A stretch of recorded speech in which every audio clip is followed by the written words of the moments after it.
3:17 a.m. The city never sleeps. Neither do I. 5 years of staring at the dark, waiting for rest that doesn't come. Doctors say nothing is wrong. They're wrong about a lot. Control got me everything except the... Is that okay? More than okay. Some of our investors are concerned this relationship could reflect poorly on the company. They're saying it's a judgment issue, that I'm distracted. Do you believe them? No. I don't know why tonight was different. Maybe because I couldn't pretend I was fine anymore. I clicked submit and there was no going back. At 7 sharp, the elevator opened. Julia? That's me. I'm Emma. It's good to finally meet you. Was that okay? More than okay. Some of our investors are concerned this relationship could reflect poorly on the company. They're saying it's a judgment issue, that I'm distracted.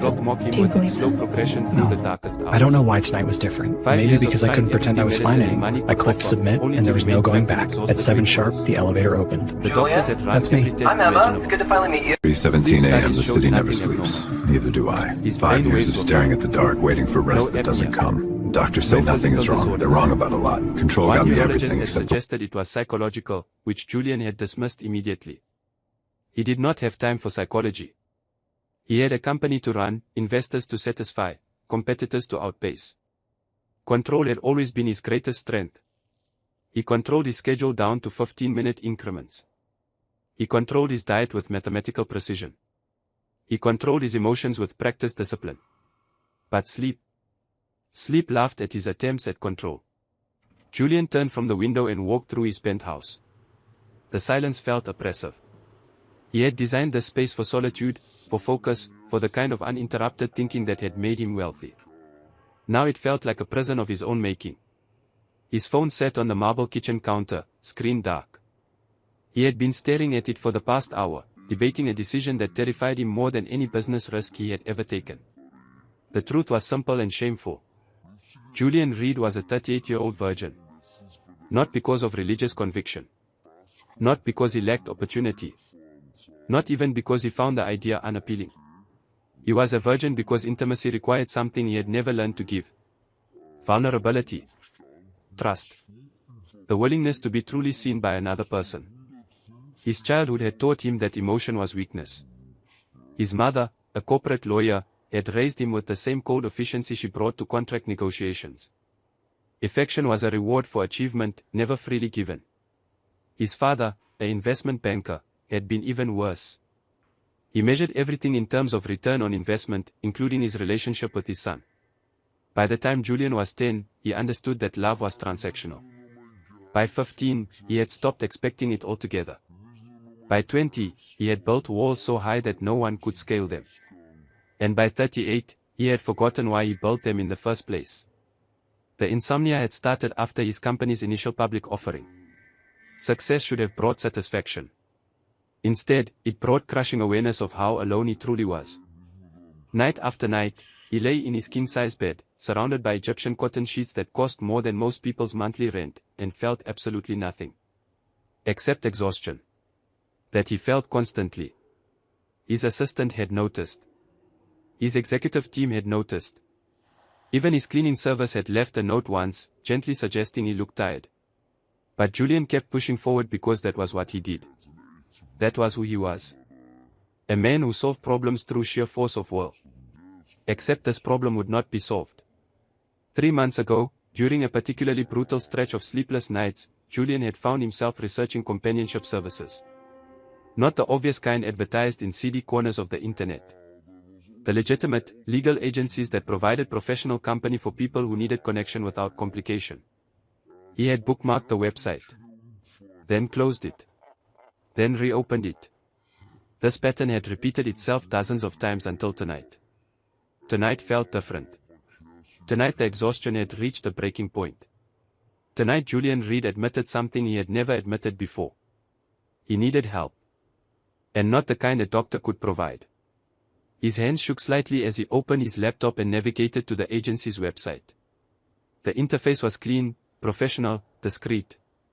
Photos of women and men, all attractive but not unrealistically so, each with brief descriptions of their interests and specialties. One profile caught his attention. Emma Clark. 32 years old. Former social worker. Described as empathetic, intelligent, and comfortable with clients seeking emotional connection rather than physical services.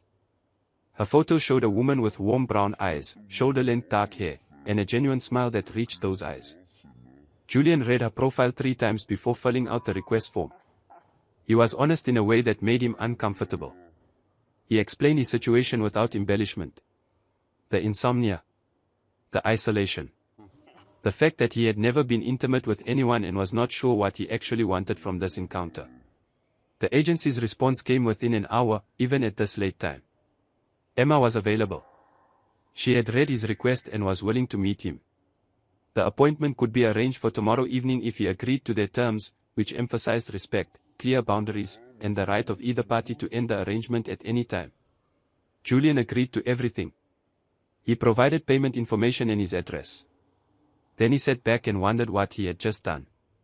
The rest of that day passed in a blur of meetings he barely remembered. His executive team presented quarterly projections. His lawyers discussed a potential acquisition. His assistant reminded him about a charity gala next week. Julian nodded at appropriate moments, signed what needed signing, and felt completely disconnected from all of it. By the time evening arrived, his anxiety had reached levels he typically associated with major business deals. He showered twice. Changed clothes 3 times. Straightened furniture that was already perfectly arranged. When the doorman called to announce a visitor, Julian's heart hammered so hard he wondered if he was having a cardiac event. Emma Clark stepped off his private elevator at exactly 7 o'clock. She was not what he expected. There was no dramatic entrance, no calculated seduction in her movements. She wore simple dark jeans, a cream-colored sweater, and carried a small leather bag over one shoulder. Her hair was pulled back in a casual ponytail. She looked like someone you might see at a coffee shop or bookstore, completely ordinary and somehow exactly right. Julian. Her voice was warm but not overly familiar. Yes. Please, come in. He stepped back, suddenly aware of how sterile his home must appear. Emma walked past him into the main living area. Her eyes took in the space without judgment, just quiet observation. She did not compliment the view or the expensive furnishings. She simply turned to face him with patient calm. "Thank you for being honest in your request," she said. "I appreciate knowing what you actually need rather than what you think you should want." Julian had prepared several responses to various scenarios. None of them fit this moment. This woman standing in his home, treating him like a person rather than a client, had already disrupted every expectation he had built. "I don't actually know what I need," he admitted. Emma smiled slightly. "That's okay. We have time to figure it out." Emma set her bag down on the chair near the entrance and moved further into the living room with an ease that surprised Julian. She did not act like someone who had been hired. She acted like someone who had been invited. There was a distinction there that he could not quite articulate but felt deeply. "Would you like something to drink?" Julian asked, defaulting to the hospitality he had observed in others but rarely practiced himself. "Water would be nice." "Thank you." He walked to the kitchen, grateful for something to do with his hands. As he filled 2 glasses with filtered water, he watched Emma from the corner of his eye. She had moved to the windows, looking out at the city lights with genuine interest rather than performative appreciation. "You can see the entire financial district from here," she observed as he handed her the glass. "Yes. I chose this building specifically for the view." Julian paused. "Though I rarely actually look at it anymore. That happens. We stop seeing the things we live with every day." Emma took a sip of water, then turned to face him fully. "Your message mentioned insomnia. How long has it been since you slept through the night?" The directness caught him off guard. Most people danced around difficult topics. Emma simply addressed them. 5 years. Maybe longer. It became severe 5 years ago. That must be exhausting. Such a simple statement, but something in Julian's chest tightened. No one had acknowledged the exhaustion. They had offered solutions, suggestions, and judgments, but no one had simply recognized how tired he was. "It is," he said quietly. Emma gestured toward the large sectional sofa. "Can we sit?" "Standing feels too formal for this conversation." They sat, but not close.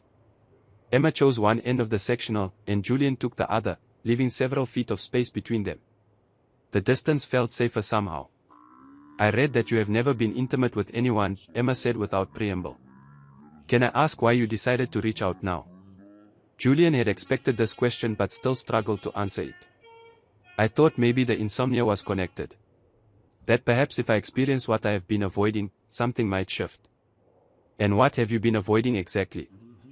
Physical intimacy or emotional intimacy? The question hit harder than he anticipated. I do not know the difference. Emma's expression softened. That is honest. Most people pretend they do. You sound like a therapist. I was a social worker for 8 years before this. I worked with trauma survivors, mostly. People who had forgotten how to trust. She paused. You remind me of some of them.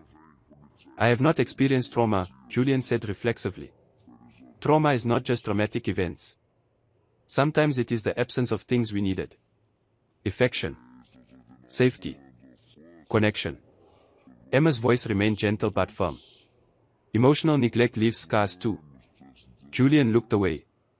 This conversation was moving into territory he had spent decades avoiding. I should not have contacted the agency. This was a mistake. Why? Because I do not know what I am doing. I thought I could approach this like a business transaction, but clearly that was naive. It is a transaction, Emma said simply. But that does not mean it cannot also be real. Some of the most meaningful connections in my life started transactionally. Employment. Services. Exchanges of time and skill. She shifted slightly to face him better. The payment creates safety. Clear boundaries. No false expectations. That can be freeing if you let it. Julian found himself looking at her again. Really looking. Emma's eyes held no judgment, no pity. Just steady presence. I am afraid, he admitted, the words escaping before he could stop them. Of what specifically? Of being seen. Of someone knowing how broken I actually am.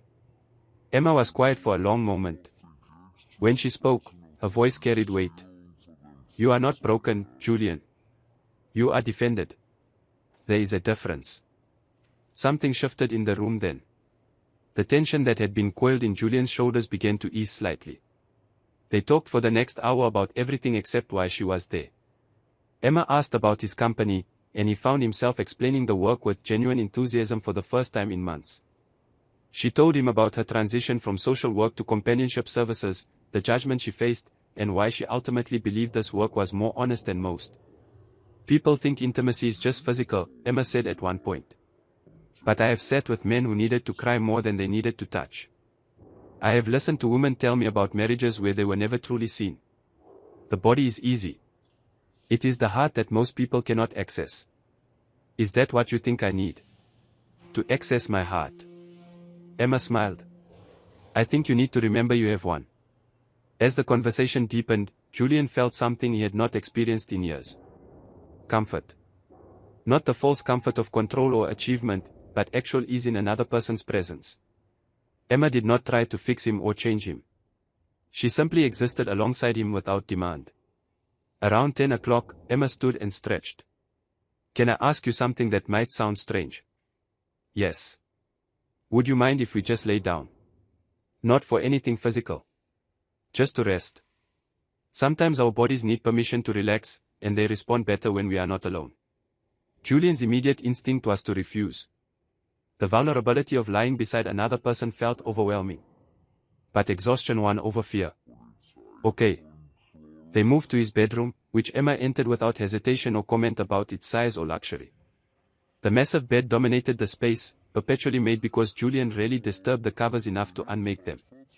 Do you have a side you prefer? Emma asked. No. I move around too much. Nothing feels right. Then I will take the side. She chose the left side, closer to the windows. She kept her clothes on, simply removing her shoes and laying down on top of the covers. Julian mirrored her actions on the right side. They lay on their backs, several feet apart, staring at the ceiling. This feels absurd, Julian said.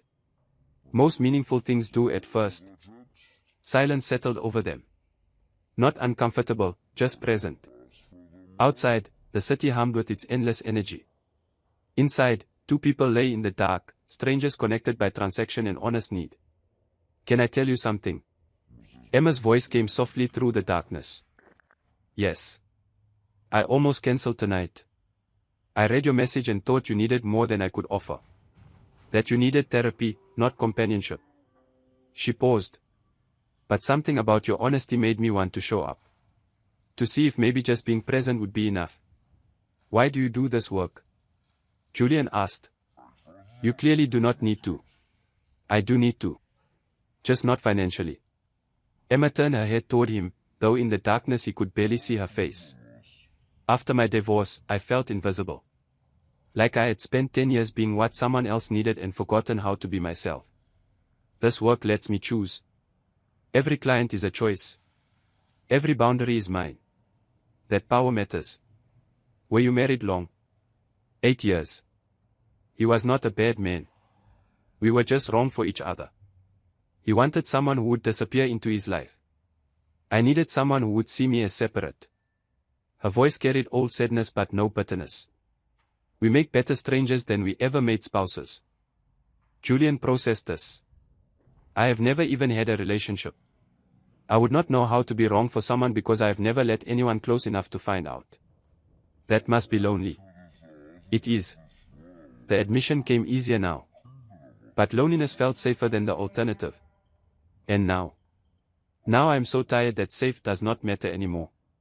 They talked through the next hour about family, childhood, the messages they received about love and worth.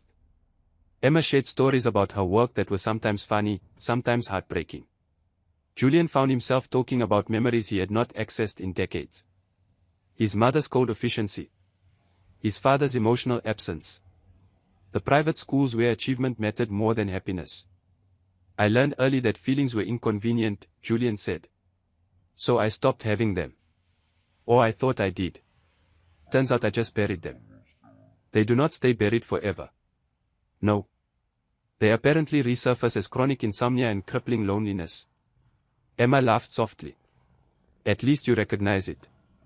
That is further than most people get. Around midnight, Julian felt something strange happening. His body was relaxing. The tension he carried constantly in his jaw, his shoulders, his chest was releasing. Emma's breathing had become slow and steady beside him, and he found his own breath matching her rhythm without conscious effort. Emma. Yes. Thank you for being here. You are welcome. More silence. Comfortable now. Almost peaceful. Julian's eyes grew heavy. The ceiling blurred slightly. His thoughts, usually racing with strategies and concerns and endless calculations, began to slow. Emma's presence beside him felt like an anchor, something solid in the chaos of his mind. He did not realize he was falling asleep. The transition was so subtle, so natural, that he simply drifted without resistance for the first time in 5 years. Emma heard the change in his breathing and turned her head to look at Julia's profile in the dim light filtering through the windows. His face had relaxed completely. The tension lines around his eyes had smoothed. He looked younger, more vulnerable, utterly at peace. She had not expected this. In her 3 years doing this work, Emma had seen many outcomes. But watching this exhausted, defended man finally surrender to sleep felt profoundly intimate. More intimate than any physical act they might have shared. Emma stayed awake for a long time, watching Julian sleep. She understood that her role tonight had nothing to do with desire or seduction. She had been witness to his vulnerability, and that mattered more than anything else that could have happened. When she finally closed her own eyes around 2 in the morning, Emma felt the weight of what had occurred. This was not just another appointment. This was something real, something that would stay with both of them. Julian slept through the entire night for the first time in 5 years, his body finally trusting enough to rest. Julian woke to sunlight streaming through his bedroom windows. For several seconds, he felt only confusion. Sunlight meant morning. Morning meant he had slept. Actually slept. He turned his head. Emma was still there, awake now, sitting up against the headboard with her phone in her hands. She looked over when she noticed his movement. Good morning, she said softly. Julian sat up quickly, disoriented. What time is it? Almost 8. I slept. The words came out with wonder and disbelief. I actually slept through the night. Emma smiled. You did? Deeply, from what I could tell. Julian ran his hands through his hair, his mind struggling to process what had happened. 5 years of insomnia ended by simply lying beside another person. It seemed impossible and yet undeniably true. His body felt different. Rested. The exhaustion that had become his constant companion had lifted. How? He asked. Sometimes our bodies just need to feel safe. Emma set her phone aside. You have been in survival mode for so long that rest became impossible. Last night, you finally let your guard down. Julian looked at her, really seeing her in the morning light. Emma had not left during the night. She had stayed, even though the arrangement did not require it. She had witnessed his vulnerability and remained present. I should pay you more, he said awkwardly. You stayed much longer than expected. Emma's expression shifted. Actually, I need to give you something. She stood and walked to where she had left her bag near the bedroom door. When she returned, she held an envelope. Julian recognized it as the payment he had arranged through the agency. I cannot accept this, Emma said, holding it out to him. I do not understand. Last night was not work. It became something else. Emma's voice was firm but kind. I stayed because I wanted to. Because watching you finally find peace felt like a privilege, not a job. Taking money for that would cheapen what actually happened. Julian stared at the envelope without taking it. That does not make sense. We had an arrangement. We did. And I am choosing to change it. Emma set the envelope on the nightstand.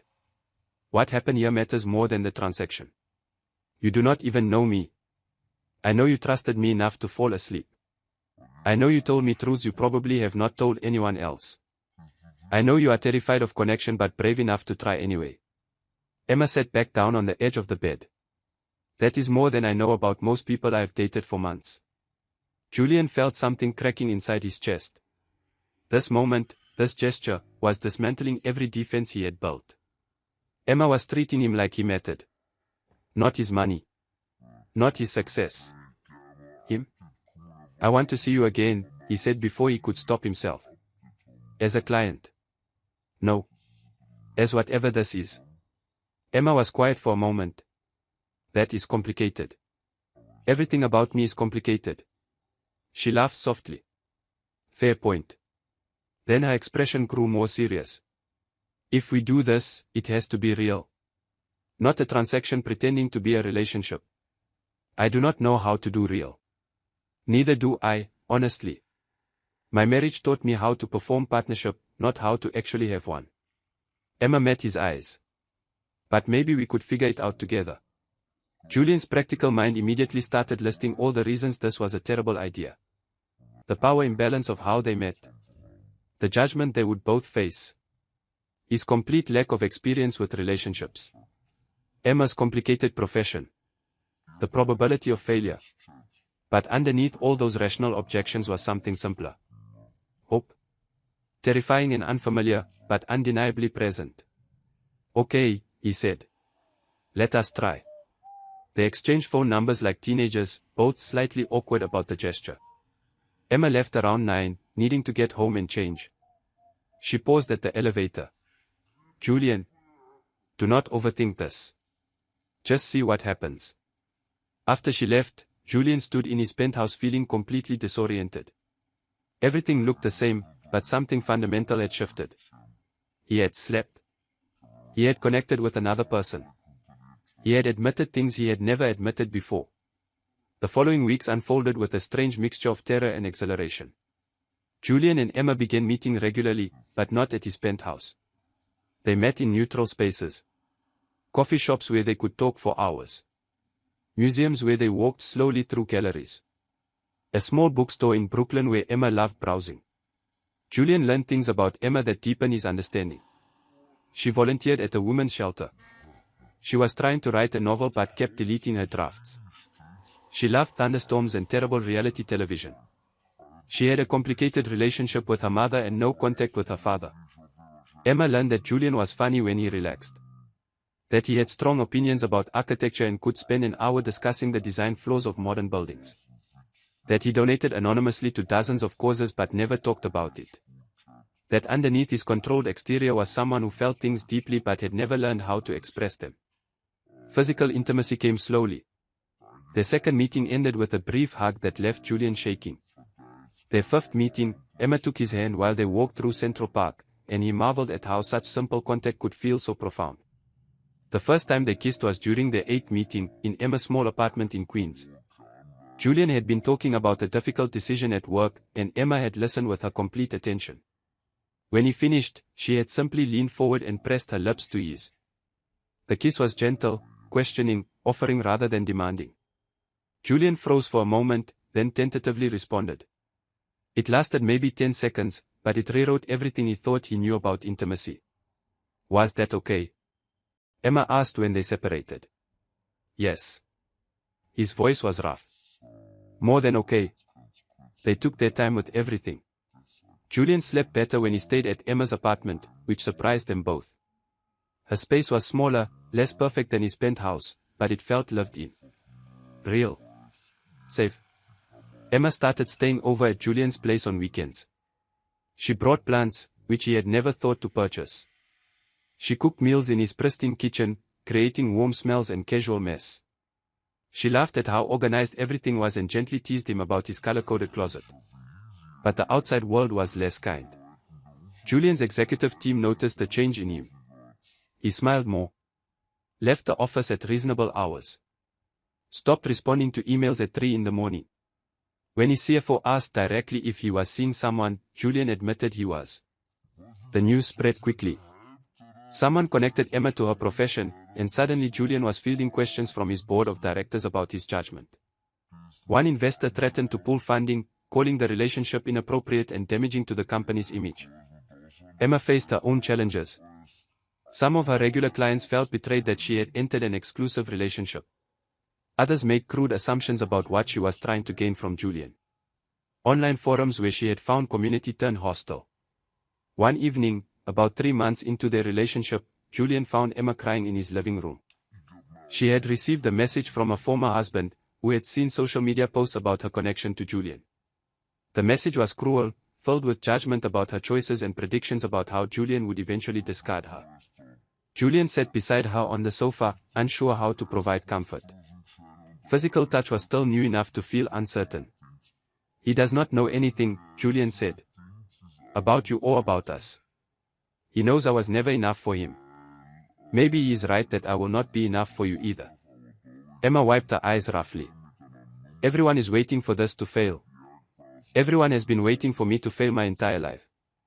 I stopped listening to them years ago. Julian reached for her hand, the gesture still requiring conscious thought but becoming more natural.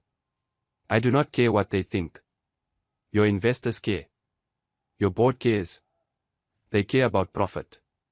And my company is performing better than ever because I am finally sleeping and thinking clearly. Julian squeezed her hand gently. Emma, I have spent my whole life making decisions based on what was smart, what was strategic, what would maximize returns. This is the first time I have done something simply because it feels right. Emma looked at him with red-rimmed eyes. Does it feel right? Terrifyingly right. They decided to stop hiding. Julian made it clear to his board that his personal life was not up for discussion or negotiation. 2 investors did pool their money, but 3 new ones stepped in immediately. His executive team adapted once they saw his commitment was serious. Emma quit working as a companion, not because Julian asked her to but because the relationship had shifted something in her.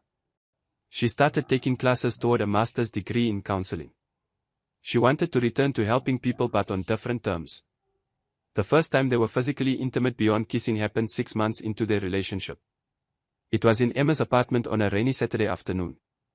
There was no plan, no expectation. They had been watching a movie, pressed close together on a small couch, when the context shifted from comfort to something more. Is this okay? Emma asked, her hand resting on his chest. Julian's heart was hammering so hard he was certain she could feel it. Yes. But I do not know what I am doing. Neither do I, really. Not with you. Emma sat up slightly. We can stop anytime. They did not stop. What unfolded was hesitant, tender, occasionally awkward, and deeply meaningful. Julian cried afterward, overwhelmed by the vulnerability and connection. Emma held him without question or concern. Thank you, he whispered against her shoulder. For what? For being patient. For seeing me. Thank you for letting me. Over the following year, they built something neither had experienced before. A relationship based on honesty rather than performance. They fought sometimes, usually when Julian retreated into his controlled patterns or when Emma's insecurities about being enough surfaced. But they learned to talk through the difficulties instead of running from them. Julian started therapy, which Emma had gently encouraged. He worked through the childhood neglect he had minimized for decades. He learned that his virginity had never been the actual issue. Fear of abandonment was. Fear of being seen and rejected. Fear of giving someone the power to hurt him. Emma worked through her own patterns. The tendency to make herself smaller in relationships. The belief that her worth was tied to what she could provide others. The shame she carried about her choices and her past. They healed each other not through saving or fixing but through consistent presence.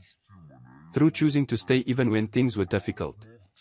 Through building trust one honest conversation at a time. 2 years after that first night, Julian and Emma stood on the balcony of his penthouse, looking out at the city lights. It was nearly midnight, but Julian was not worried about sleep anymore. That problem had resolved itself once he learned to let someone in. Do you ever think about how we met? Emma asked, leaning against his shoulder. Every day. Does it bother you? No. It is the bravest thing I've ever done. Julian wrapped his arm around her waist. Admitting I needed help. Reaching out. Letting you see how broken I felt. You were never broken. I know that now. He kissed the top of her head. You taught me the difference between broken and defended. Emma turned to face him fully. I love you. I know we do not say it enough, but I do. Julian still struggled with those words. They felt too big, too vulnerable. But he was learning. I love you too. Even though it terrifies me. Good. It should terrify you a little. That means it matters. They stood together in the quiet night, two people who had found each other through unlikely circumstances and built something real from honest need. Julian slept easily these days, his body finally understanding it was safe. Emma had stopped running from herself, finally believing she deserved tenderness. The city hummed below them, filled with millions of stories. This was theirs. Imperfect, complicated, profoundly real. Julian had not hired a woman for one night. He had learned how to let someone stay. And that made all the difference.